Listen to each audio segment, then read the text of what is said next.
అయోధ్యలోని రామ మందిరానికి ఏ నటీనటులు ఎన్నెన్ని విరాళాలు ఇచ్చారో తెలుసా? లెక్కలు తెలిస్తే షాక్ అవ్వాల్సిందే. అయోధ్య రామ మందిరంలో రామ్లల్లా విగ్రహాన్ని ప్రతిష్ఠించారు. ఈ చారిత్రాత్మక క్షణాన్ని చూసిన యావత్ దేశ ప్రజలు రామ భక్తులు పులకించిపోయారు. ఇప్పుడు కోట్లాది మంది భారతీయుల శతాబ్దాల కల నెరవేరిందని సంతోషం వ్యక్తం చేస్తున్నారు. మరోవైపు దేశం దాటి ప్రపంచవ్యాప్తంగా రామ మందిర నిర్మాణానికి విరాళాలు వచ్చి చేరాయి. కాగా రామ మందిర నిర్మాణానికి ఇప్పటి వరకు 1100 కోట్లకు పైగా ఖర్చు చేసినట్లు శ్రీరామ జన్మభూమి తీర్థ క్షేత్ర ట్రస్ట్ కోశాధికారి గోవింద్ దేవ్గిరి తెలిపారు. రామ మందిర నిర్మాణానికి ఇప్పటికే చాలా మంది విరాళాలు ఇచ్చారు. ప్రముఖ హీరోలు అక్షయ్ కుమార్, ముఖేష్ ఖన్నా, అనుపమ్ ఖేర్, గుర్మిత్ చౌదరి, హేమమాలిని, పవన్ కళ్యాణ్, ప్రణీత, మనోజ్ జోషి, చలనచిత్ర టెలివిజన్ పరిశ్రమకు చెందిన పలువురు ప్రముఖులు ఆలయ నిర్మాణానికి సహకరించారు. అయితే రామ మందిరానికి ఏ నటీనటులు ఎంతెంత విరాళం ఇచ్చారో ఇప్పుడు తెలుసుకుందాం. బాలీవుడ్ నటుడు కాశ్మీరీ ఫైల్స్ ఫేమ్ అనుపమ్ ఖేర్ గత అక్టోబర్ లో అయోధ్యను సందర్శించిన సందర్భంగా ఇన్స్టాగ్రామ్ లో ఒక వీడియోను పోస్ట్ చేశారు. రామ్ మందిర్ నిర్మాణ స్థలంలో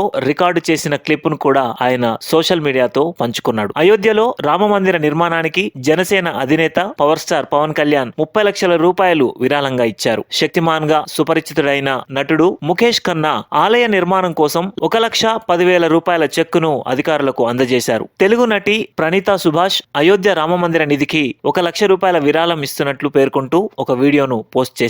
బాలీవుడ్ స్టార్ హీరో అక్షయ్ కుమార్ రామ మందిరానికి విరాళం ఇచ్చారు. మీకు చేతనైనంత విరాళం, అది చిన్నదైనా పెద్దదైనా రామ మందిరానికి ఇవ్వవచ్చునని పేర్కొన్నాడు. మనోజ్ జోషి రామ మందిరానికి విరాళం అందించినట్లు సమాచారం. నటి హేమమాలిని కూడా ఆలయ నిర్మాణానికి విరాళం ఇచ్చారు. అయితే ఎంత మొత్తం ఇచ్చారనేది మాత్రం వెల్లడించలేదు. జనవరి 2021లో గుర్మిత్ చౌదరి కూడా విరాళం ఇచ్చినట్లు తెలిసింది.